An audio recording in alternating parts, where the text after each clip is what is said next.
My name's Mark Caldwell. I'm 38 years old. And for a long time, I honestly thought I had life figured out. Good job. Good wife. Good home. The whole American dream, wrapped in a neat little bow. I wasn't rich. But I was proud. Proud of the life I'd built. Proud of the woman who'd stood beside me.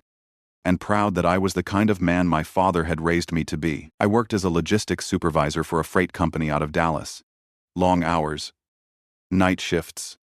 Paperwork that could drown a lesser man, but it paid well. It gave me stability. And that stability was what I thought every marriage needed. My wife's name was Rachel. We met in college. Drifted apart for a while. Then found each other again when life had knocked the edges off both of us. She was beautiful in that effortless, down-to-earth way that turned heads without even trying. She had this warmth about her, a spark. She loved photography. The way people love breathing. She could spend hours chasing the right light or perfect angle. And I loved that about her. I wanted her to chase her dreams. Not just clock in and out of a job she hated. So when we got married, I told her she didn't have to keep working retail. Follow your passion. I said, I'll handle the bills. And I meant it. I picked up extra shifts. Took the hard hours. The graveyard shifts nobody else wanted. I told myself, that's what a good husband does. He sacrifices comfort for love, and for years, it worked. We had a rhythm. She stayed home editing photos or meeting clients while I handled the grind. On my work nights, she'd always text me around midnight. Miss you. Be safe. Love you. I'd reply with a heart emoji or a quick, love you too before getting back to the job. It was simple, predictable, and in my mind, perfect. I thought we were happy. I thought I'd beaten the odds that quiet, steady marriages could still exist in a world addicted to chaos and distraction. But looking back, I realize now, I was blind to the cracks forming right under my feet. They started small, the kind of things you tell yourself don't matter. Rachel's phone was always in her hand. Face down when I walked into the room. She started wearing new perfume, something floral. Stronger than what she used to wear. When I'd ask about it, she'd just smile. Say she was trying something new. She began staying up later. Said she was editing. But the laptop screen often glowed on a blank page. I'd kiss her goodnight. Head to work. And she'd stay there, eyes glued to her phone. Smiling at messages I'd never see. I told myself it was just stress. She'd been trying to grow her business. And clients could be demanding. Maybe she was tired. Overworked. That's what I told myself. Anyway, then came the excuses. Let's do date night this weekend. I'd suggest. Can't. She'd reply. Big shoot. Saturday morning. All right. Next week? Then. Maybe. We'll see. It became a pattern, her always busy. Me always understanding. Because that's who I was. The understanding husband. The steady one. The guy who didn't pry, but sometimes. Late at night when I'd drive home from my shift, I'd catch myself wondering why the house felt so quiet. Too quiet. Why her texts had gone from paragraphs to one-word replies. Why her eyes drifted when I talked about plans for the future. The truth was whispering. But I didn't want to hear it. There were small things. 2 new lingerie I'd never seen her wear for me showing up in the laundry. Makeup I didn't recognize sitting on the bathroom counter. And the scent of someone else's cologne faintly clinging to her jacket after she'd been out with friends. I'd ask gentle questions. And she'd laugh them off. You're paranoid. She'd say, smiling. And maybe she was right. Maybe I was paranoid. After all, I was working nights. Barely sleeping. Always exhausted. Maybe I was imagining things. That's what I told myself every time doubt crept in. Because the alternative, the idea that she might betray me, was too painful to even consider. I'd look at her. Asleep in our bed. Hair spilling across the pillow. And I'd feel guilty for even suspecting her. I'd think, no. Not Rachel. She's not like that. So I buried those thoughts. I kept working. Kept providing. Kept pretending that everything was fine. But here's the thing about pretending: it doesn't stop the truth. It only delays it. And if you delay it long enough, the truth doesn't whisper anymore. It screams. I didn't know it yet. But the life I'd built, every sacrifice, every late-night shift, Every ounce of trust I'd poured into my marriage was about to collapse in one single, unforgettable moment. And it all started with a message that wasn't meant for me. Looking back now, I can see it so clearly, all the signs. All the moments I brushed aside because love made me blind. I used to think silence meant peace. But it doesn't. Sometimes, silence is just the sound of someone preparing to betray you. It was a Thursday night, one of my regular shifts at the freight terminal. The kind of night that felt endless. The hum of forklifts. The clatter of steel containers. Men shouting numbers across the loading dock. I'd done this routine 1,000 times. It was familiar. Predictably. Safe. At 1143 p.m. My phone buzzed in my pocket. I remember glancing at the name Rachel and smiling automatically. She always texted around midnight. I expected the usual "miss you," "love you," "be safe," but that night, it wasn't that. When I unlocked my phone, the air left my lungs. It was a photo. Rachel, wearing black lace lingerie I'd never seen before. The kind that was meant to be seen, meant to be admired. The pose was intimate, deliberate. Nothing like her usual style. And beneath that photo was a message that made the world tilt on its axis. He's working late again. Come over. I'm ready. For a few seconds, I didn't move. I didn't breathe. I just stared at the screen. My hands frozen around the phone. Then it hit me like someone had kicked the air out of my chest. That message wasn't meant for me. It was meant for someone else. Someone who knew my schedule. Someone who knew exactly when I'd be gone. My heart was pounding so hard I could hear it over the warehouse noise. Every beat sounded like a countdown to the end of my marriage. Shock turned to disbelief. Disbelief turned to rage. But beneath it all was something colder. A clarity I'd never felt before. I didn't call her. I didn't scream. I didn't even reply. Instead, I did what every calm, logical part of me told me to do. I took screenshots. Every photo. Every message. Every timestamp. My hands were shaking. But I forced myself to stay still. I knew she'd realize her mistake. I knew she'd delete everything. And I wanted proof before she did. 10 seconds later, the message thread flickered. The photo vanished. Then the text. Then the whole conversation. And just like that, it was gone. Except, not for me. I had it all saved. For a few moments, I just stood there, watching the empty message window. I could see the little typing dots appear. Then disappear. Then appear again. She was panicking, trying to figure out what lie would save her. When the next message finally came through, I almost laughed. Sorry. Babe accidentally sent you a pic from a boudoir project I'm working on for a client. Didn't mean to distract you at work. That was it.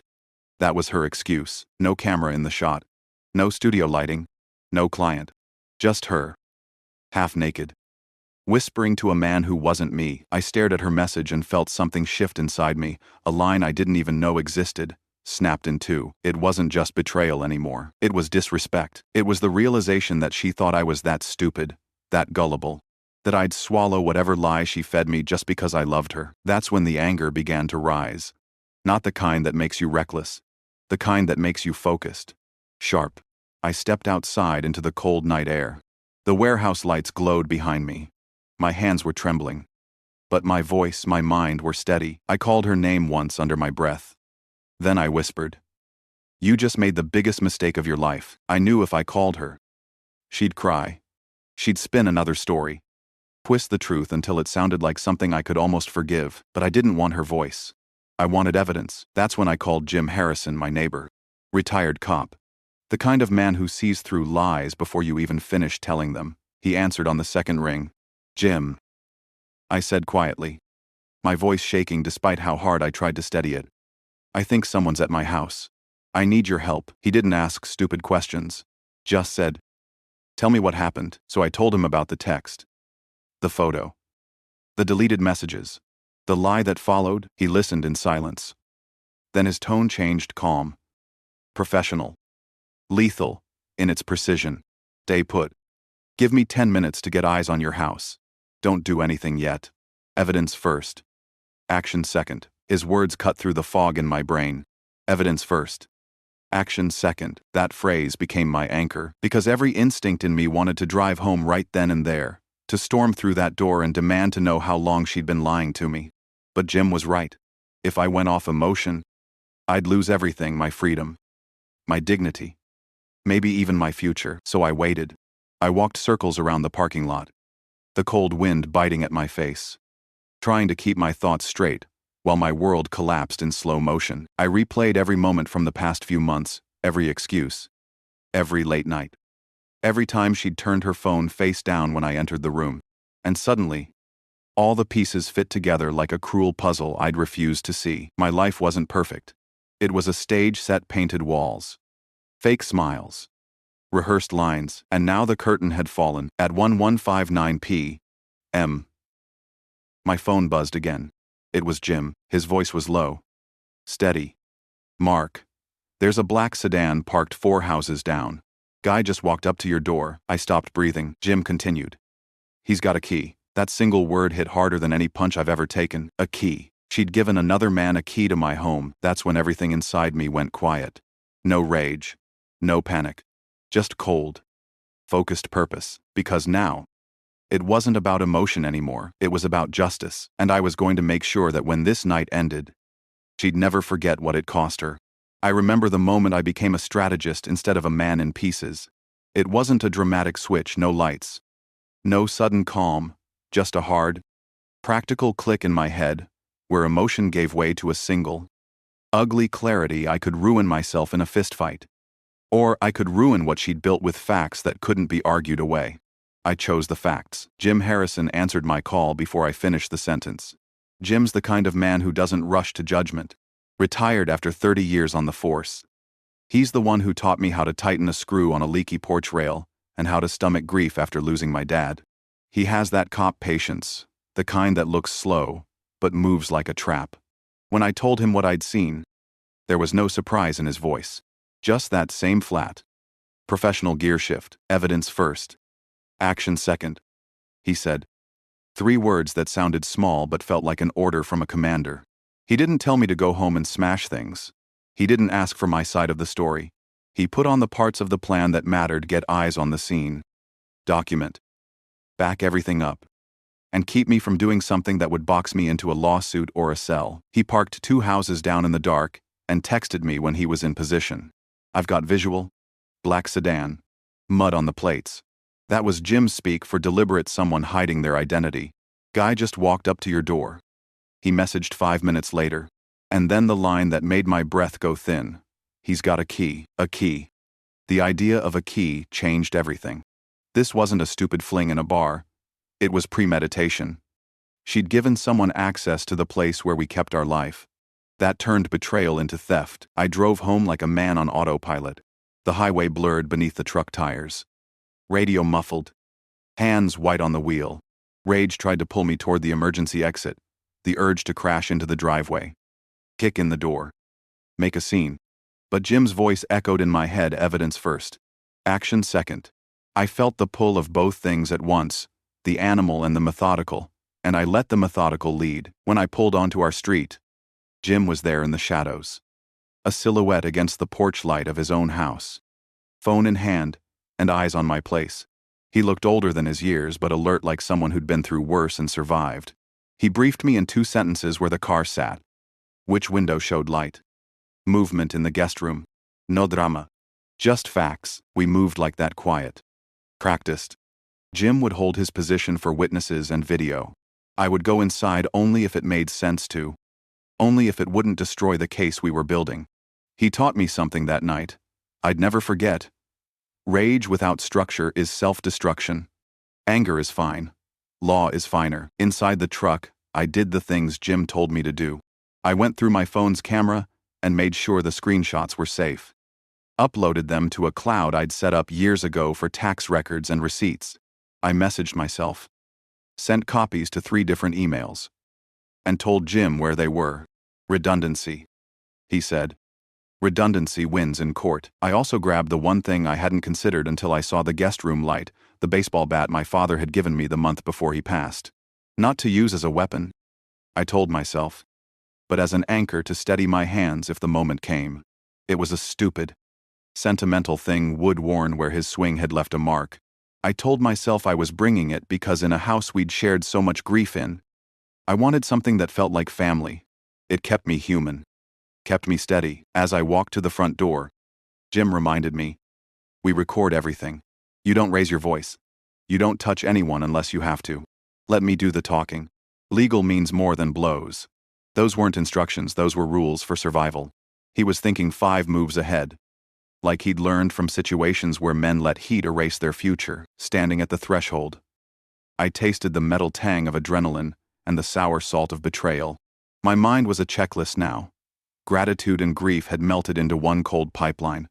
I ran through the inventory in my head, the screenshots, backup copies, Jim's recording position, a neutral witness, a plan to lock down accounts and call a lawyer before she had a chance to spin a story. I pictured the endgame, not a scene of chaos, but a stack of documents on a lawyer's desk.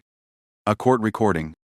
A judge reading facts that left no room for a sob story to salvage sympathy. There was also an ugly, human part of me that wanted him gone, that wanted to humiliate the man who'd stepped into the life I'd built. Jim saw that too. He was practical about it. "You're not getting closure through violence," he said. "You're getting it through truth." That line did something to me. It pushed the animal back into its cage. We were patient. Jim's camera rolled from across the street. He had his lights off, his presence invisible to anyone who didn't know the neighborhood. He called out what he saw. Time stamped it over the phone like a stock ticker. I listened and let the recordings do the work my hands could not. That night, something inside me broke the easy faith I'd given freely, and something sharper replaced it. A resolve that would not be satisfied with theatrics or jaw-clenched revenge. I wanted a result. I wanted the scales to tip back in a way that left no doubt who'd been honest and who'd lied. So I waited. I let Jim gather the proof. I readied the paperwork I'd need. I let law and order do what anger wanted to do, but better. Because pain is a fire that will burn you if you run into it. Strategy keeps you standing, after the flames die down. The house looked different that night. Not because anything had changed, but because I finally saw it for what it was. A stage. A set. The backdrop of a story that had already ended. The lights were off, except for one glow upstairs. The guest bedroom. The one room I never entered anymore. The room where my mother had stayed when she was dying. The room that still smelled faintly of the lavender lotion she used before bed. That's where they were. I could hear faint music playing through the walls. A playlist Rachel and I had made for our anniversary years ago. It twisted in my gut. That she would use our songs for that. Jim's voice came low and calm through the phone. "They've been in there for a while. I've got everything on video. You ready?" "Ready, no." But I was done being the man who didn't face the truth. I walked through the dark hallway like a ghost returning to the scene of his own death. My hand was steady now. No shaking. No yelling. Just a cold kind of clarity that burned hotter than rage ever could. At the door, I heard them whispers. Laughter. The sound of movement that used to mean love, but now just meant betrayal. Jim stood behind me. Phone recording. His voice barely above a whisper. "Remember. Calm. You're in control here." I nodded once. Then I pushed the door open. The frame splintered as it swung wide. Light spilled out, harsh and unforgiving. For 5 seconds. Nobody moved. Rachel froze mid-breath. Eyes wide. Color draining from her face. The man beside her, young. Tan. Built like someone who lived in the gym, scrambled for the sheets, like a child caught stealing. I didn't shout. Didn't curse. I just stood there, staring, taking in every detail. The bed. The sheets I'd once tucked around my mother's frail body. The smell of perfume mixing with sweat. The disgust that filled the room like smoke. Rachel broke first. "Mark. Please, it's not what you think." I cut her off. My voice flat and controlled. "Don't insult me again." The man was trembling, trying to slide off the bed. I should go," he stammered. "You're not going anywhere," I said quietly. "Not until we have your name for the record." Jim's voice came steady. "Official," that old cop tone. "You're being filmed. State your name." The guy swallowed hard, eyes flicking to Rachel for help. She looked away. "Ethan," he muttered finally. "Ethan Cole, last name too." Jim pressed. "Cole. Ethan Cole, occupation, trainer. At Ridgeview Fitness." I looked at him for the first time. Really looked the kind of man who mistakes muscles for worth. 25. Maybe. Cocky but terrified now. The kind of guy who thought married women were just another challenge to win. 4 months. I said, that's how long it's been. Isn't it? Rachel's lip trembled. Mark. Please. How long? Tears spilled. 4 months. She whispered. I'm sorry. I made a mistake. The words barely reached me. 4 months. 4 months of lies. Of pretending. Of me breaking my back to pay for her dream while she was destroying mine. I took one step closer. Not fast. Not angry. Just deliberate. Ethan flinched. You ever step foot in this house again? I said quietly. I'll make sure every cop in this county knows your face. Your name. And your license plate. He nodded. Swallowing hard. Get dressed. I said. And get out. Rachel reached for me then. Sobbing. Please. Mark. Don't do this. Don't hate me. I love you. I looked down at her, the woman I'd once promised forever to, and I felt nothing. Not love. Not hate. Just absence. You stopped being my problem the moment you betrayed me. She froze. The sentence landed heavier than a scream ever could. Ethan stumbled out half-dressed, shoes in hand. Mumbling apologies that meant nothing, I followed him out to the driveway. Jim kept filming from a distance. The black sedan sat under the streetlight plates still smeared with mud. Like a metaphor for everything they'd done. I didn't touch Ethan. I didn't need to. But I did lift my father's old bat and bring it down once. Hard. Across his windshield. The glass cracked in a perfect spiderweb pattern. That's so you remember. I said. Voice low. Calm. So you never forget who you messed with. He didn't argue. He didn't even look back. He just got in his car and drove off into the night, behind me. Rachel stood on the porch, wrapped in a blanket, face streaked with tears. Where will I go? She whispered. I don't care. 3 words. Cold. Final. True. For a moment, I thought she might collapse right there, but she didn't. She turned. Went inside. And the door closed between us with a sound that felt like the end of a war. I stood in the driveway, staring at the cracked windshield, reflecting the streetlights. That was the moment I realized revenge didn't have to be loud. It didn't have to draw blood. Sometimes, the quiet kind cuts deeper. And as I walked back inside, past the broken door and the wreckage of a life that used to be mine, one thought settled in my chest heavy. Certain. And calm. This wasn't rage anymore. This was justice. That night didn't end with shouting. It ended with silence, the kind that follows a storm when everything's already been destroyed. Jim and I sat in my kitchen while the clock on the wall ticked past 2:00 a.m. The air smelled like cold coffee and the faint trace of Rachel's perfume, something floral that suddenly felt like poison. Jim plugged his phone into my laptop. The video files loaded one by one, each time-stamped. Each crystal clear. Rachel's voice. Ethan's face. The key in his hand. Proof of everything. Upload them to 3 different clouds. Jim said, his voice steady as a surgeon's. You want backups on backups. Never trust a single point of failure. So we did. 1 to my personal drive. 1 to a secure storage account. 1 to a hidden folder I'd created years ago when my father taught me the value of having insurance for anything. When the last file finished uploading, Jim sat back in his chair. You've got ironclad evidence, he said. You play this right, you'll walk away clean. I stared at the screen at the still frame of Rachel's face caught mid-lie and felt nothing. No satisfaction. No sadness.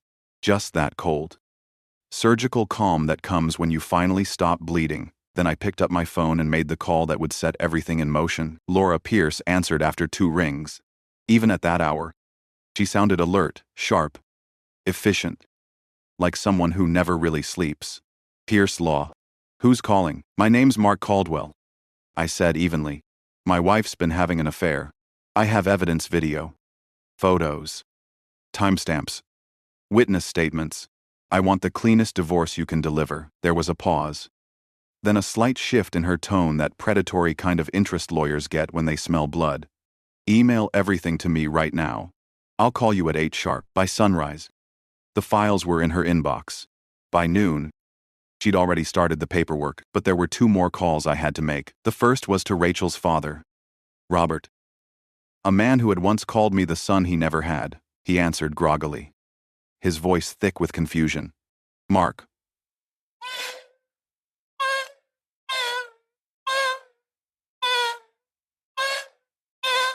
"Mark, what's wrong? I'm sorry to call this late," I said quietly. "But you need to know what your daughter's been doing." I told him everything, no anger, no exaggeration. Just facts. The text. The photos. The man with the key. The confrontation. Silence filled the line for 30 long seconds. Then his voice came back rough, trembling. "Send me the video." I hesitated. "Robert, this isn't about revenge. Send it," he said, cutting me off. "Her mother needs to see what kind of person she's become." 5 minutes later, the files were on their way. And within an hour, Rachel's last line of defense, her family had seen the truth for themselves. By the next evening, Robert called me back. "She's out," he said simply. "We've cut her off. No support. No card. No excuses. You were good to her, Mark.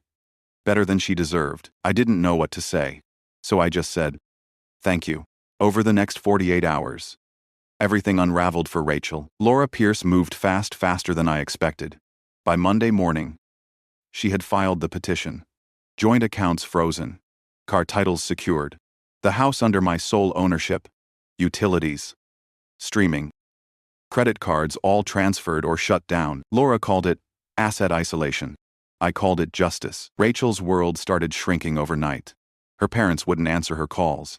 Her friends heard the story through the neighborhood, not from gossip, but from truth. The kind that doesn't need exaggeration. Clients started canceling photography sessions. Her business page went quiet, then private, then gone. By the time the divorce papers arrived at her new address, a one-room apartment on the far side of town, she was already living the consequences of her choices. She tried calling me 16 times the following week. I blocked her after 3. She sent emails, letters, messages through friends all saying the same thing. "I'm sorry. I still love you. Please talk to me." I didn't respond. Not once. I didn't need to, because the truth was simple. I hadn't ruined her life. I'd just stopped protecting her from the weight of her own decisions. People like Rachel survive by leaning on the goodness of others, on forgiveness, on second chances, on someone else cleaning up their mess. For years, I'd been that person. The fixer, the provider, the believer, but not anymore. Now she had to stand in the rubble she'd created. And for the first time in her life, she had to face it alone. By the end of the week, Laura called to confirm the court date. "You'll walk away with everything, Mr. Caldwell. The judge won't hesitate, not with evidence like this." I thanked her, hung up, and stood in the middle of the kitchen that used to feel like home. The house was quiet, but it wasn't empty anymore. It was honest. Every lie had been burned out of it, every shadow replaced with truth. And as I looked around at the life I still had, the one she thought she could take from me, a single thought crossed my mind. I didn't destroy her. I just finally stopped saving her. The weeks after the divorce felt strange, like learning to breathe again after holding your breath for too long. The anger faded first. Then, the noise.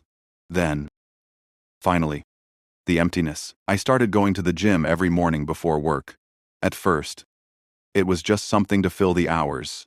But somewhere between the sound of metal weights and the rhythm of my heartbeat, I started finding myself again. Every rep, every drop of sweat. It wasn't about muscles. It was about discipline, about reclaiming control over a body and mind that had been hijacked by betrayal. Jim noticed the change before I did. "You're sleeping better," he said one night over dinner. "You're quieter now, not heavy quiet. Just centered." He was right. For the first time in years, I wasn't reacting to life. I was directing it. At his suggestion, I started therapy, not because I was broken, but because I wanted to understand why I'd tolerated less than I deserved for so long. Dr. Miller, my therapist, had this way of cutting through excuses. She said, "You didn't just lose your marriage, Mark. You lost the illusion of who you thought you were inside it." That hit hard, but it also freed me. I wasn't the betrayed husband anymore. I was just a man rebuilding. I learned to enjoy small things again.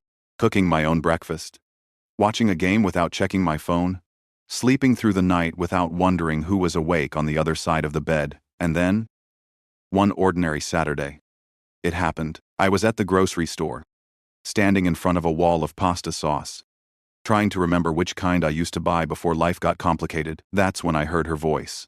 "Excuse me, do you know if this brand's any good? I'm terrible at cooking." I turned, and there she was, Claire. Soft brown hair, clear eyes, a gentle confidence that didn't demand attention, but earned it. She smiled the kind of smile that reached her eyes. We talked. Just small talk at first about food, cooking disasters, and how neither of us had any business pretending to be chefs. But 10 minutes became 20, then 40. And when she laughed at one of my bad jokes, I realized I hadn't smiled like that in a long time. When she scribbled her number on my grocery receipt, I felt something I hadn't felt since before everything fell apart. Not love. Not yet. But hope. A few weeks later, we met for coffee, then dinner, then more dinners. No games. No pretending. No rushing. Just honesty. Claire didn't ask about the past unless I brought it up. She wasn't trying to fix me or fill some empty space. She had her own life, her own dreams, her own strength, and for the first time, I understood what real trust looked like, because Claire didn't need saving, and that's how I knew I could trust her. It's been a year since that night.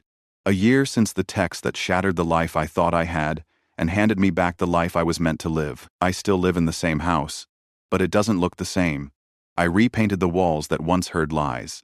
Now they hear laughter again. I tore up the carpet, replaced the bed, and planted new trees in the yard, roots growing where trust once died. It's peaceful here now. Not quiet because of absence, but quiet because of truth. Jim still stops by every Sunday. We grill, talk football, argue about who's the better quarterback. Claire comes over sometimes too. She and Helen get along. There's light here again, the kind that feels earned. Sometimes I think about Rachel, but only in passing, the way you think about an old scar, something that once hurt, but now just reminds you how much stronger you've become. She reached out a few times, new numbers, new email accounts. I never replied. Not out of hatred, but because I didn't need to. You see, betrayal doesn't define you. Your response does. I didn't forgive her, because forgiveness wasn't required to move on. She became irrelevant. And that, brothers, is the truest kind of freedom. The kind that doesn't need closure. The kind that doesn't need revenge. Just peace, quiet, steady, earned peace. So I'll ask you this: if you were me, would you have forgiven her? Or done what I did? Tell me below. And remember, every man has his breaking point. But what comes after that is where your real story begins. Like, share, and subscribe for more real stories where men reclaim their peace, one truth at a time.